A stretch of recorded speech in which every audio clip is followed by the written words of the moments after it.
Shalom. Call hello, Yahweh by Shema Shai by Shemba Kodash. Double honors unto the apostles and the elders. Salutations to all my fellow laborers doing this work in truth and sincerity, risking their lives and their freedom to do so now more so than ever. To the scattered elect that are scattered around the four corners of the earth that be like unto the speckled bird, the Israelite foreigners. And to the Aquath that are listening and learning, to you I say Shalom. This is your brother Malcolm from the branch of the Great Millstone here in Chicago, coming at you with another lesson in truth. And just pondering about a video that was shown the other day, or not a video, but a program that they put on the television. You know, I forget which network aired it, but basically the U.S. government and military admitting to, you know, UFOs or UIPs, they call them AIPs, whatever they're calling it, IAP or unidentified aerial phenomenon or whatever they're calling it. But taking into mind the time that we're living in, and that is the curse. That's the curse that goes forth over the whole earth, because they're going to destroy all kingdoms, all rulerships, all hills and mountains. Hills and mountains represent governments. All right? Because there can't be any government when the Lord comes back. Because the Lord is going to establish his government on earth as it is in heavens. The rules, the laws of the Bible, which are the laws of heaven, will apply here on earth. And all the nations of the world have a problem with the laws of the Lord, because they all want to do what they want to do, which is why all their kingdoms have failed. All right? But let me pull up a scripture, because when Biden came into office, you know, they were talking about him bringing home the troops and peace and blah blah blah, and nothing but holy hell has broken out since before and after he went into office. So this is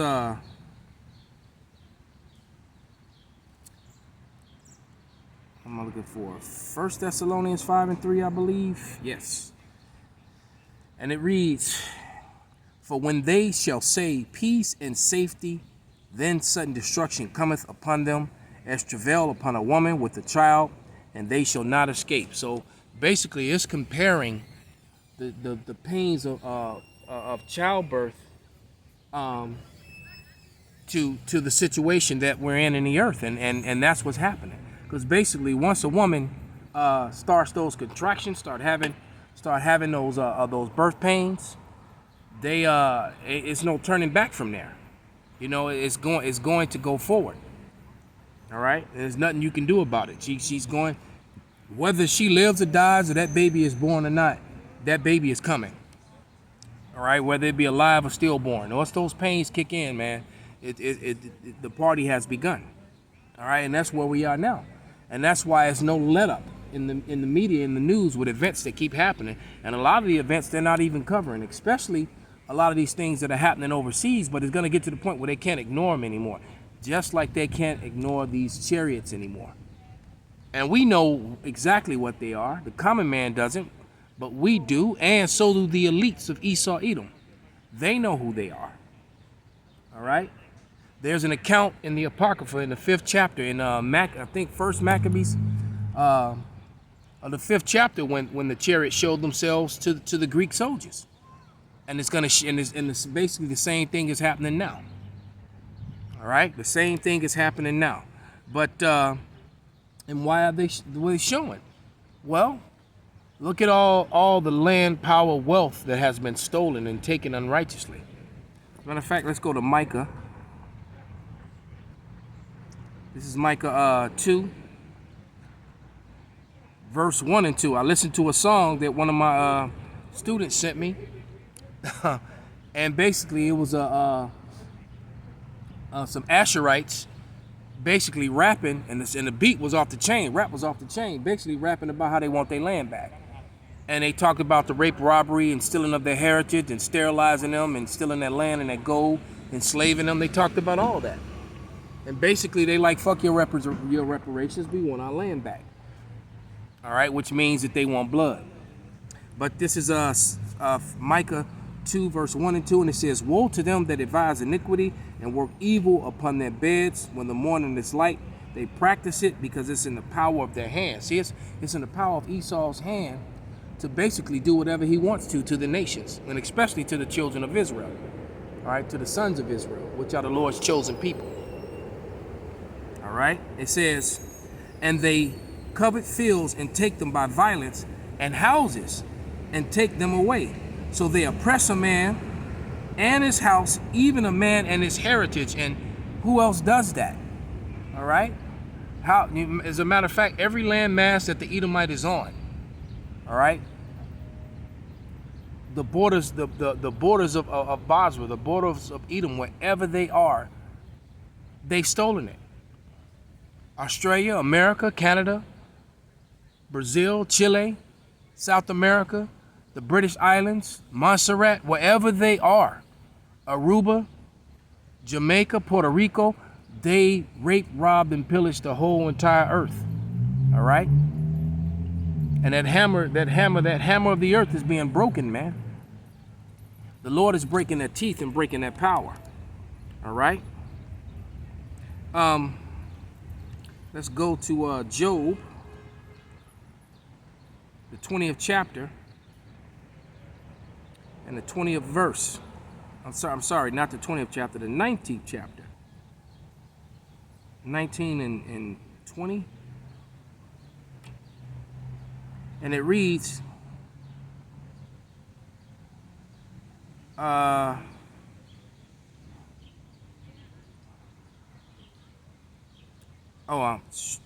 it, I was 20. Because that's not the right scripture. I started reading it, that's not it. It's 20, 19, and 20. Okay. And it reads, because he have oppressed and have forsaken the poor, because he have violently taken away a house which he buildeth not. All right, that's why they want their land back. All right, look what they did to Gad and to my people Reuben, man. They put us off our lands and put us on reservations. All right, that's what they did. Did they not take? Are they not living and occupying the Holy Land to this day, as it prophesied that Edom would procure that land, that they would assign that land into their own hands? 1948ers. Verse 20. Surely he shall not feel quietness in his belly. He shall not save of that which he desired. So you're not going to have peace. And everything that you have, you're going to have to surrender and give it up, man. You know? There was a term that the stick-up kids used to use, you know, back in the 70s. You know, one of those terms was you have to cough that shit up. All right? You got to cough it up, run it, whatever the term of the time is, you know. What was that little Kim say? What the cash at? What the stash at? Nigga, pass that. You got to give it up. You got to give it up. I don't know if who said it first, if it was her or Biggie, but nevertheless, you know what I'm talking about. This is Job, the 3rd chapter.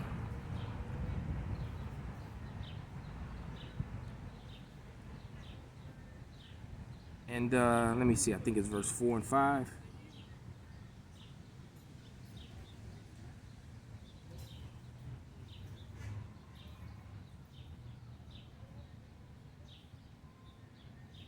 Yeah, this is Job chapter 3, verse 4 and 5, and it reads,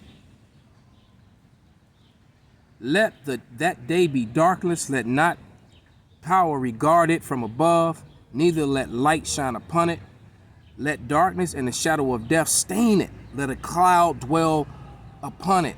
Let the blackness of day terrify it. So the Lord is going to bring a day of darkness, of blackness, with many clouds. And the scriptures clearly say he maketh the clouds his chariots, man.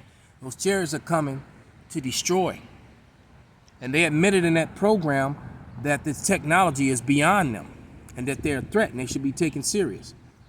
Yeah, well, they should. They were right about that. They are a threat and they should be taken serious. because the showing up, they admitted that they were seeing, some of these pilots were admitting that they seen those things every day for years. Every time they flew, they saw them. Jumping up to verse 22 and 23, Job 3, Job, the 3rd chapter.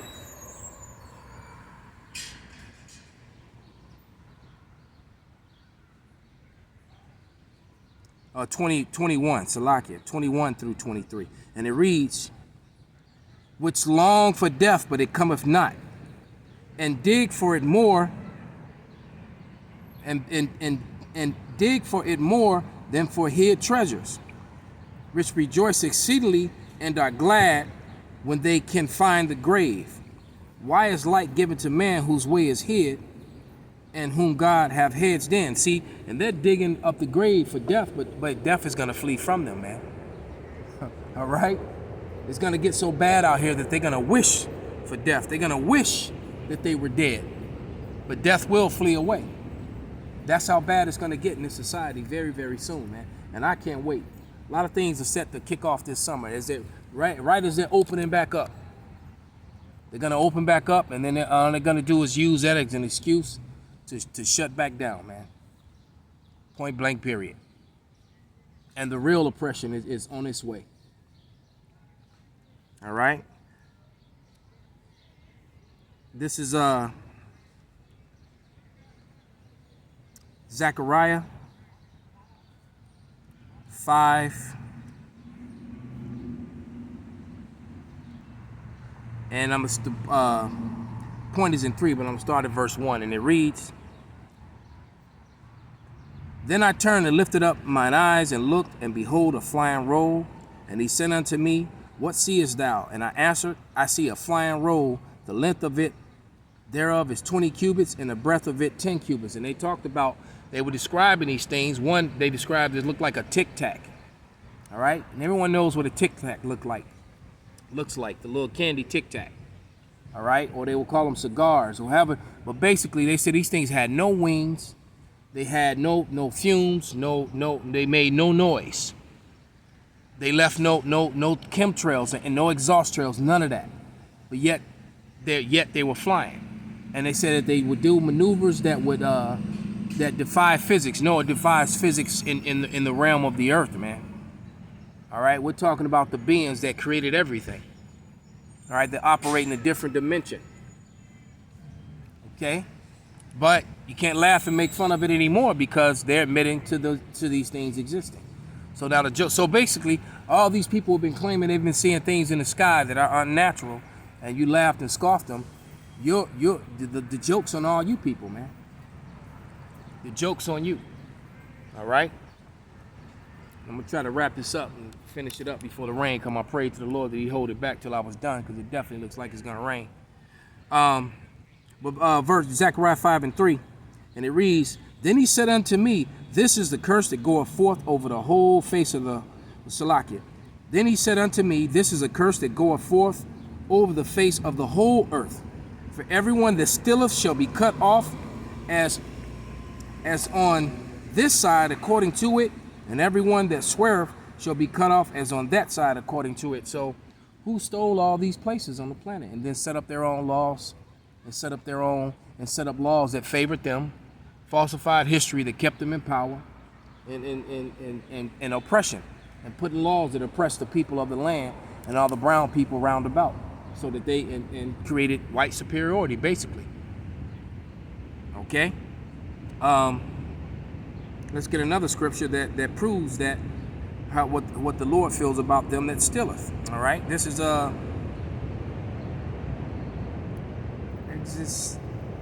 Exodus 21 and 16? Nope. That's not it.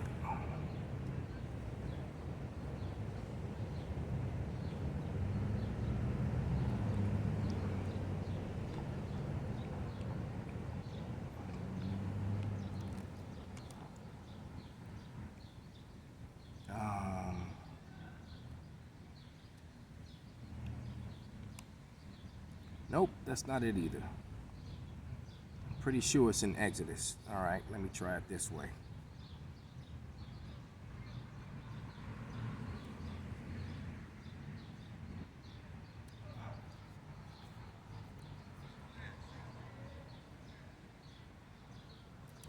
guess it was. I must have, okay.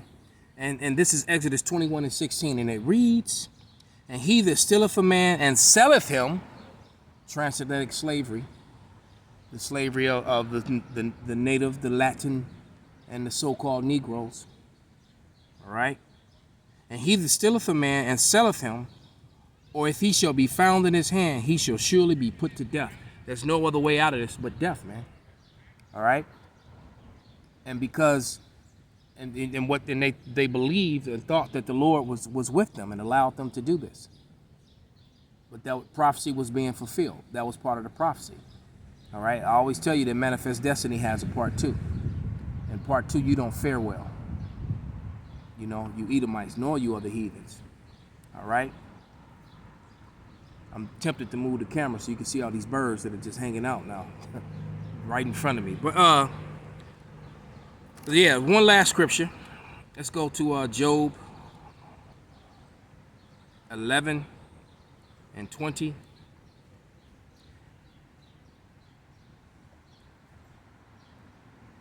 And it reads, but the eyes of the wicked shall fail, they shall not escape, and their hope shall be as the giving up of the ghost. So like I said, their only hope is going to be in death, and death is going to come to them. But not before they live in a hellish condition. They have 1,000 years of slavery to come. All right? And those that do die with death by pain, they're gonna be born right back into this world, right back into slavery. All praise, glory, and honor be unto Yahweh, by Hashem Yahweh Shai, by Hashem Rakakwadash, Wa Abba Babal, Kwam Yasharallah.